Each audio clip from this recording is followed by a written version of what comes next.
અમરેલીના બગસરા તાલુકાના લુંધિયા ગામે રહેતા એક શખ્સના રહેણાંક મકાનમાં દેશી અને વિદેશી દારૂનો જથ્થો છુપાવી રાખ્યાની બાતમીના આધારે પોલીસ અધિક્ષક સંજય ખરાત સાહેબના માર્ગદર્શન અને એએસપી જયવીર ગઢવીના સૂચનાથી બગસરા પોલીસ સ્ટેશનના પીઆઈ સાળોકે સાહેબ તથા ટીમે દરોડો કરીને વિદેશી દારૂની 183 બોટલ અને 70 લીટર દેશી દારૂ સાથે કુલ રૂપિયા 2.5 લાખના મુદ્દામાલ સાથે એક બુટલેગરને ઝડપી પાડ્યો હતો, જ્યારે દારૂ પૂરું પાડનાર સહિત 3 શખ્સ સામે ગુનો દાખલ કરીને આગળની તપાસ હાથ ધરાઈ છે.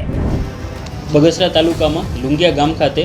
બગસરા જે પીઆઈ છે એમને માહિતી મળી હતી. એ અનુસંધાને બગસરા પીઆઈ એમડી સાડુકે અથવા એમની ટીમ દ્વારા જે માહિતી મળી હતી ત્યાં રેડ કરવામાં આવી અને લુંગિયા ગામમાં એક વ્યક્તિ જેનું નામ છે વનરાજભાઈ માણાભાઈ ચાવડા, એમના ઘરે જ્યારે રેડ કરવામાં આવી ત્યારે તેમના ઘરેથી ટોટલ 183 ઇંગ્લિશ દારૂની બોટલો તથા